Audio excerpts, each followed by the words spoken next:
Abençoa também esses irmãos que vão se batizar, que é a melhor coisa que eles vão fazer na vida dele é seguir esse caminho maravilhoso, porque assim também eu já passei por isso, eu estava vivendo uma vida errada, mas graças a Deus hoje eu estou firme aqui na tua presença, então abençoa, irmão, abençoa, meu Pai, todos, e que o Senhor possa nos ensinar cada vez mais sobre tua palavra, para que nós não sejamos enganados, para que nós podemos trabalhar com aquelas pessoas também que estão sendo enganadas, que a gente possa chegar e conversar, dar uma palavra de conforto, trazer mais pessoas para esse meio, meu Pai. Obrigado por tudo. Louvado seja teu nome, por todo e sempre. Amém. Amém. Glória a Deus. Amém. Glória a Deus. Amém. Glória a Deus. Amém. Boa noite, meus queridos irmãos, graça e paz da parte do nosso Senhor Jesus. Hoje nós vamos iniciar a carta de Paulo a Tito, no capítulo 1. E os irmãos que puderem abrir as escrituras ou seus aplicativos, fiquem à vontade, que a paz do Senhor Jesus esteja com todos. Então, vou iniciar a leitura. É uma alegria, um privilégio estar aqui reunido com todos os irmãos e que essa palavra seja para a honra e glória do nosso Deus, em nome do nosso Senhor Jesus. Paulo, servo de Deus e apóstolo de Jesus Cristo, segundo a fé dos eleitos de Deus e o conhecimento da verdade, que é segundo a piedade, em esperança da vida eterna, a qual Deus não pode mentir, prometeu antes do começo do mundo, mas a seu tempo manifestou a sua palavra pela pregação que foi confiada segundo o mandamento de Deus, nosso Salvador. A Tito, meu próprio filho, segundo a fé comum, graça, misericórdia e paz, da parte de Deus Pai e da do Senhor Jesus Cristo, nosso Salvador. Por essa causa te deixei em Creta, para que pusesses em ordem as coisas que ainda restavam, e estabelecesses presbíteros em cada cidade, como eu já te mandei.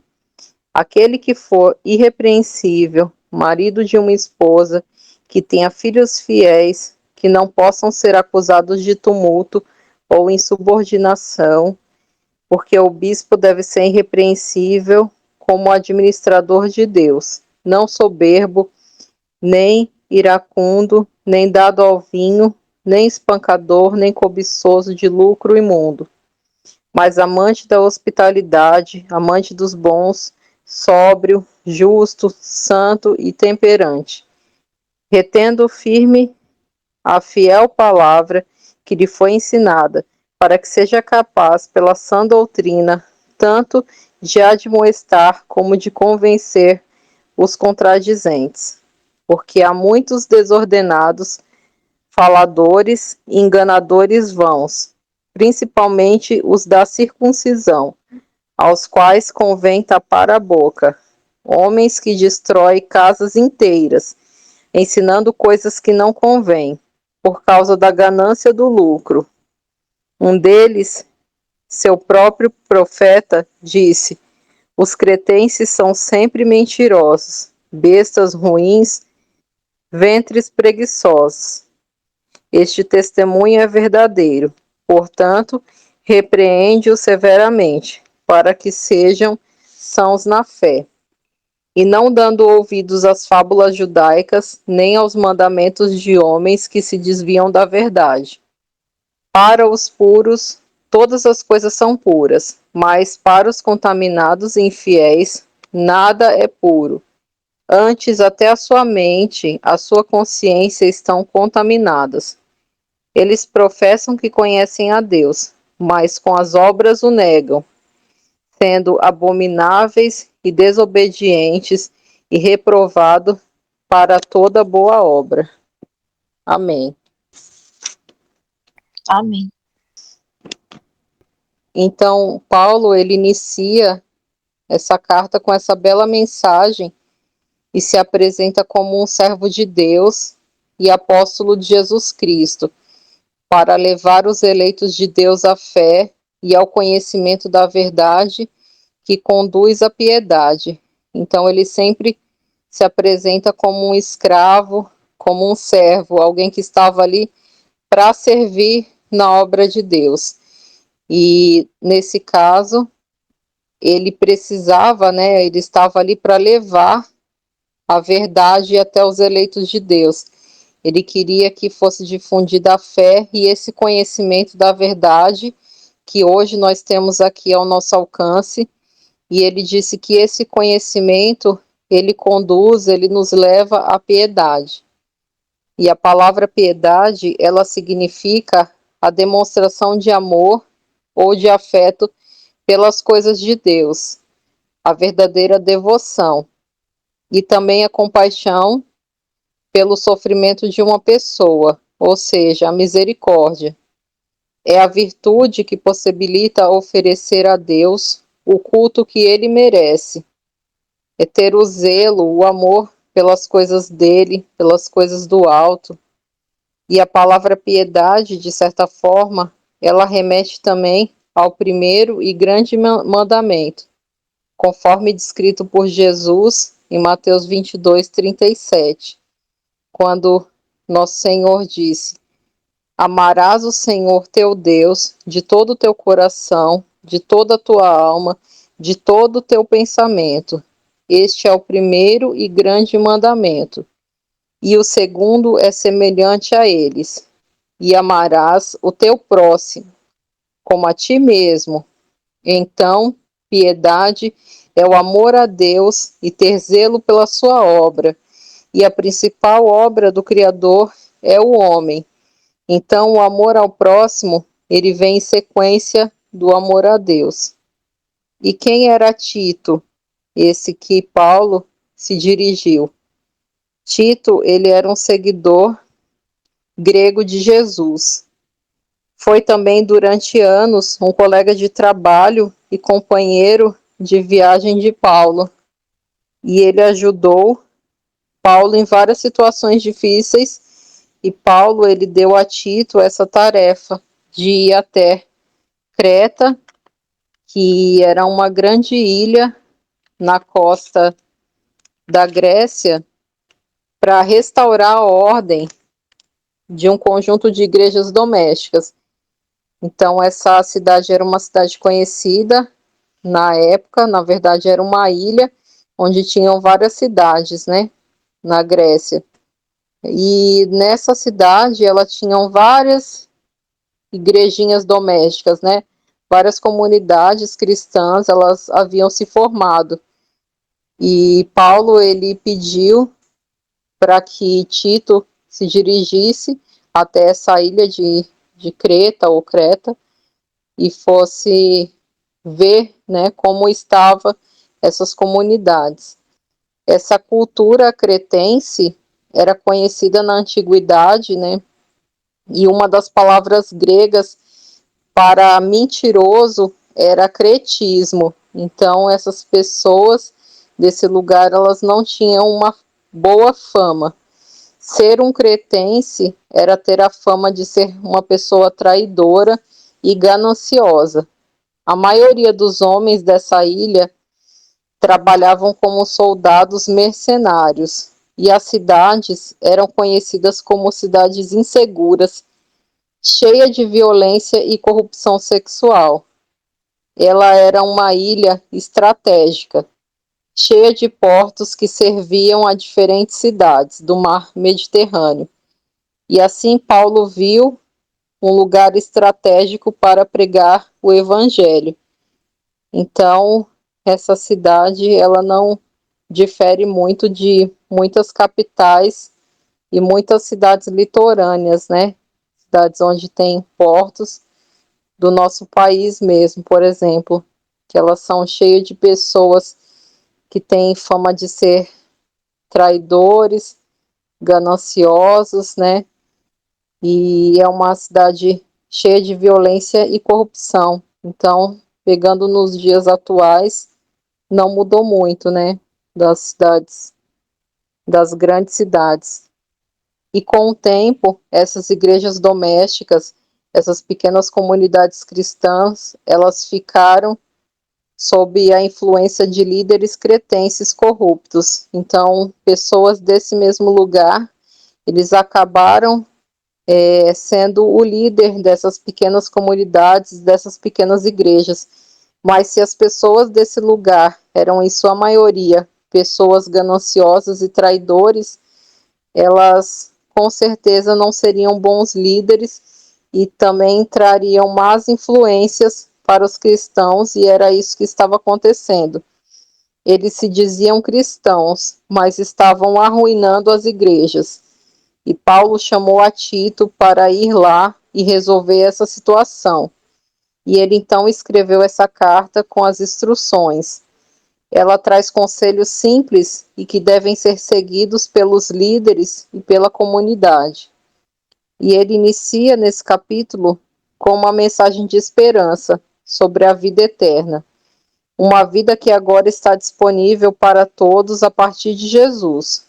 Essa esperança foi prometida há muito tempo pelo Deus único e verdadeiro, que não mente.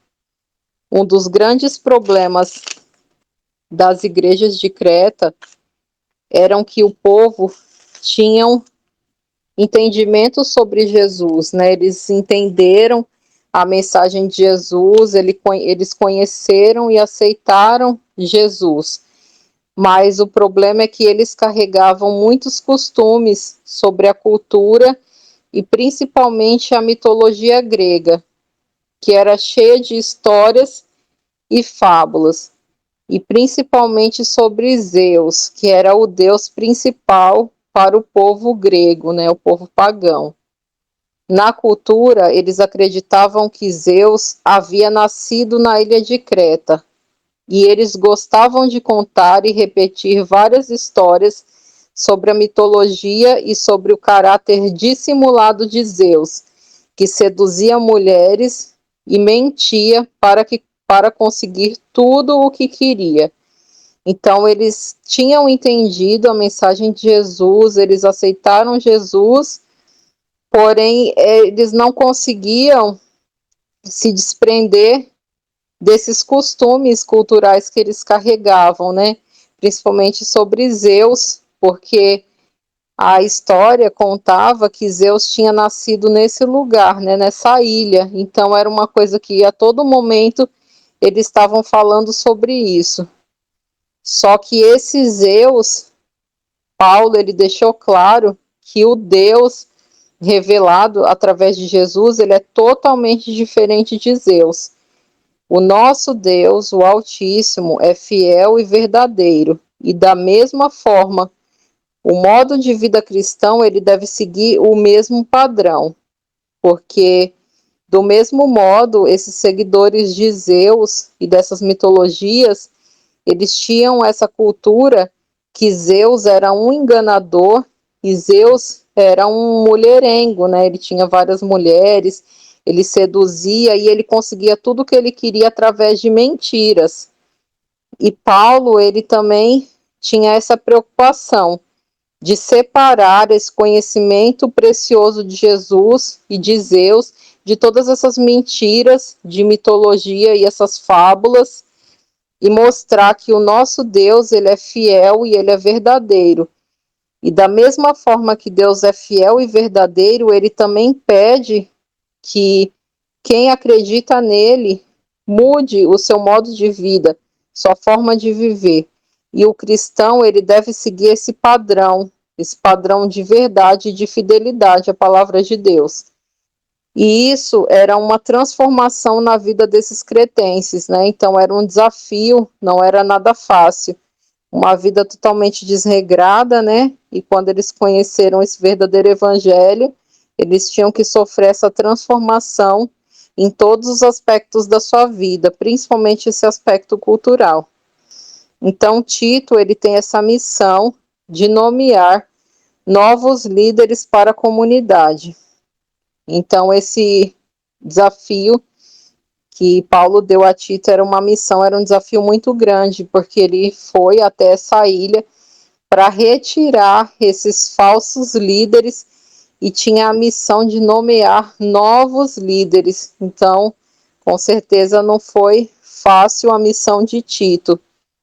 E então ele chamou anciãos e ele falava que deveriam ser maridos ou pais mais maduros, mais experientes e que eles tenham uma vida totalmente diferente dessa cultura cretense. Eles devem ter um caráter íntegro, ter devoção, ter piedade total a Jesus e ter um autocontrole, ser pessoas generosas, tanto como chefes de família, como na comunidade de modo geral.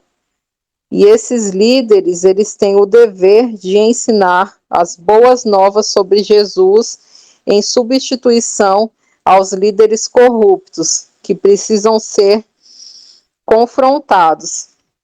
E Paulo pede para Tito identificar os líderes da circuncisão, né, ou os professores da circuncisão.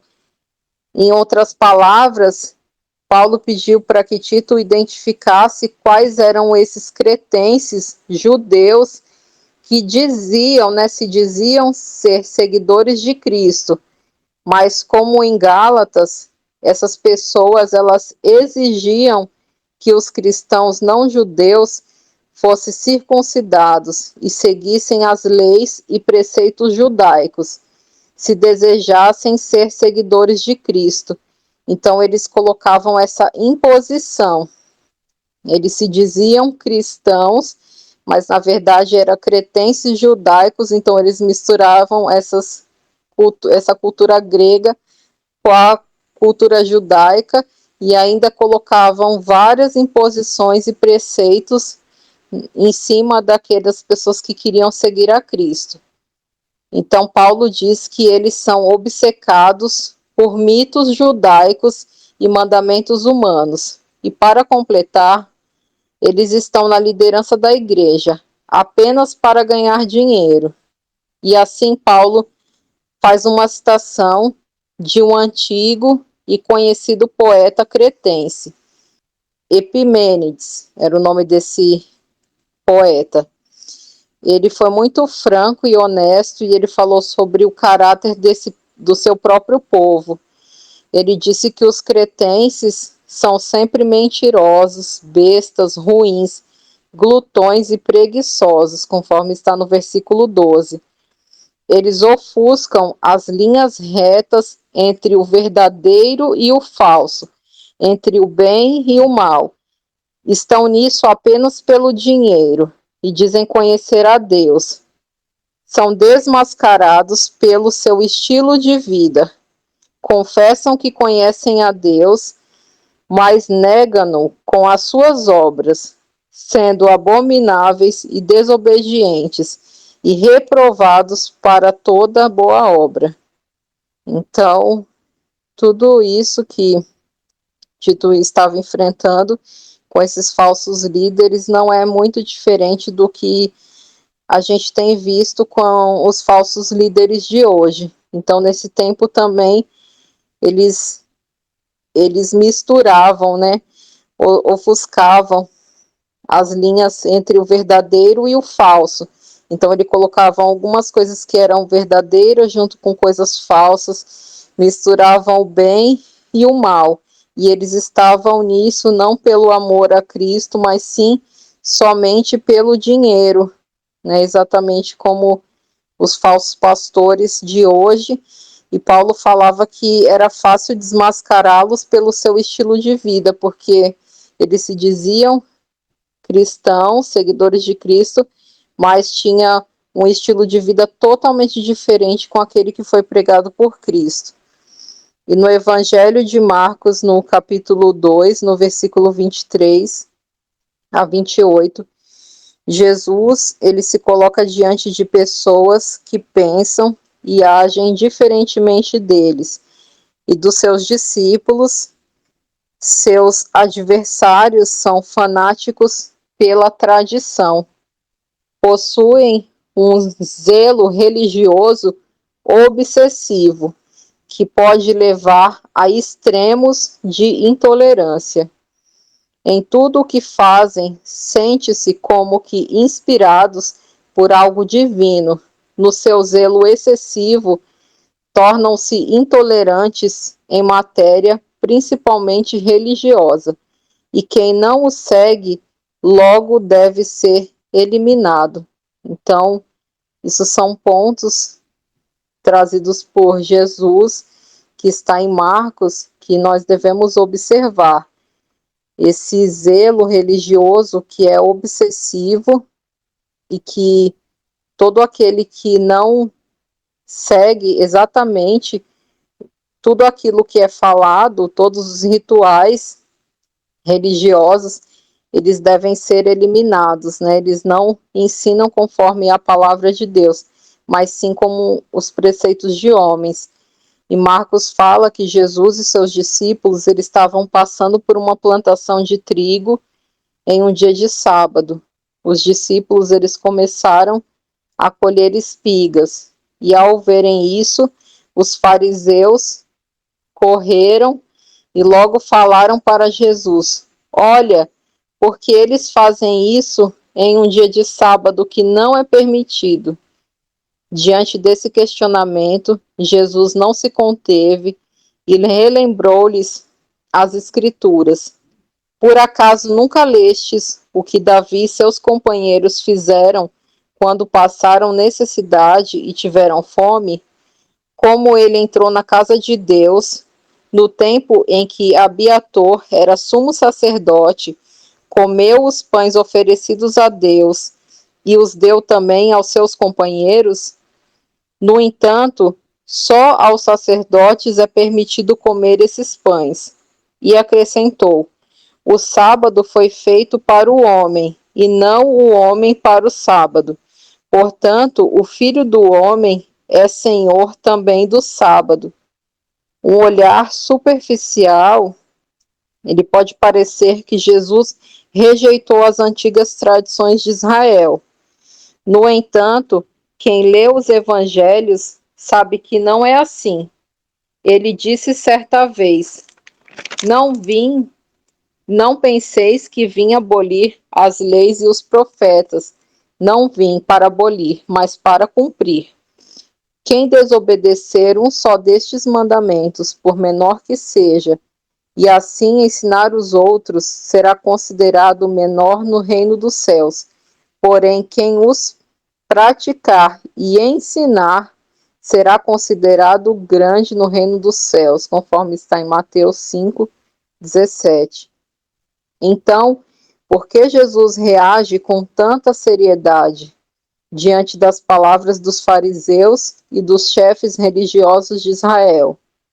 Porque eles aboliram os mandamentos dados por Deus, colocando em seu lugar mandamentos criados por eles mesmos, com a finalidade de criar um sistema religioso que, ao invés de libertar, oprimia e excluía de maneira desumana.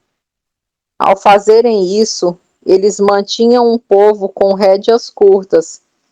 Quando Jesus se apresenta com uma nova maneira de tratar as pessoas, o sistema religioso judaico ele começa a ruir. Realizar determinados trabalhos em um dia de sábado, por exemplo, poderia trazer a maldição para as pessoas. Jesus, no entanto, não proíbe os seus discípulos de colher o trigo, e por incrível que pareça, nenhuma desgraça, nenhuma maldição caiu sobre eles. O povo que assistia, entre aspas, né, as disputas entre Jesus e os fariseus, pôde então perceber que havia algo de errado no ensinamento que vinham recebendo até aquele momento.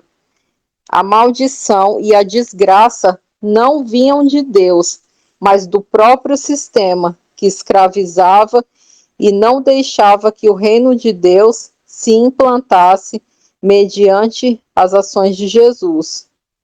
E o povo então começou a ver que com Jesus os marginalizados recuperavam a sua dignidade, os leprosos eram purificados, os cegos recuperavam as vistas e os surdos passavam a ouvir, e assim por diante. Jesus, ele alertou para estarmos atentos ao fermento dos fariseus, ou seja, atento à hipocrisia, isso é, os que ostentam grande virtude e se consideram melhores que os outros. Paulo alertou a Tito e pediu que advertisse as igrejas de Creta. E hoje estamos sendo avisados de igual modo a tomar cuidado com a judaização, com preceitos de homens e fábulas intermináveis. Elas em nada edificam o homem e ainda afastam outros do caminho acessível que a graça de Cristo nos trouxe. Que a paz e que o amor de Jesus estejam com todos os irmãos, e essa é a mensagem que Paulo trouxe a Tito, e essa mensagem que o nosso Senhor Jesus nos traz nessa noite. Amém, meus irmãos. Amém. Amém, minha irmã. Glória a Deus. Amém, louvado seja Deus. Amém. Amém. Glória a Deus. Amém. Amém. Glória a Deus. Amém. Amém, glória a Deus. Amém. Louvado seja Deus. Amém, meus irmãos. Que a graça e a paz e o amor do nosso Senhor Jesus estejam com todos. Vamos orar nesse momento. Vou pedir nesse momento para o irmão Edson nos dirigir em oração.